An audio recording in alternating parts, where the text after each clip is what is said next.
So I was doing research on the country singer Luke Bryan, and I found this little bit of drama interesting in his family tree. Now, his parents, one is named Tommy Bryan, of course, that's his father, and his mother's named LeClaire Bryan. Her maiden name is, based on some research, is LeClaire Watkins. Okay, so here we see LeClaire, 2 years old. This is back in 1950 census with her father, Luther, and her mother, Haley. Now, as we look into Haley Watkins, okay, we see that her parents, here we got to scroll down a little bit, but Haley Watkins, her parents are Thomas Putman and Gethy Putman. Okay, so we're going to look at Thomas. So we're into what Luke Bryan's great grandparents here, Thomas Putman, and we see him way back in the 1900 census. Okay, Thomas Putman living with John Putman, his father. Okay, so here we are down here, John Putman, Martha Putman, Luella Thomas, who was the direct descendant of Luke Bryan, and Ernest Putman. Okay, so pay attention, stay with me. Okay, I am getting to a point. Okay, so we look at Martha.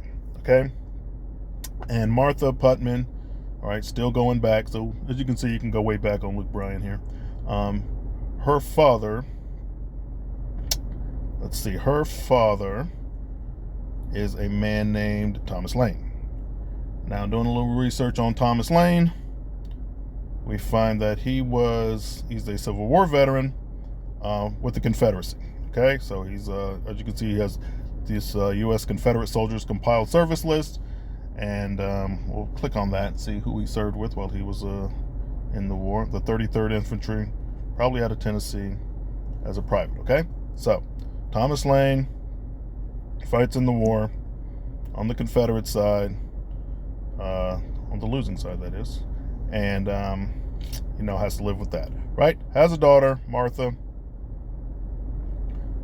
Martha, right, married John Putman, and of course, so we look at John Franklin Putman, who was also out of Tennessee, all right, but he, on the flip side, okay, U.S. Civil War Soldiers Records, as you can see, he was with the 6th Cavalry out of Nashville, side of the War of the Union, all right? So here we have a Confederate soldier, has a daughter at the finish of the war, okay, goes ahead and marries a Union soldier out of the same state, Tennessee, right? Most people you see out of Tennessee are Confederates, but Mr. Putman decided to fight for the Union, so good for him. But I thought that was a little interesting bit of drama while doing this research.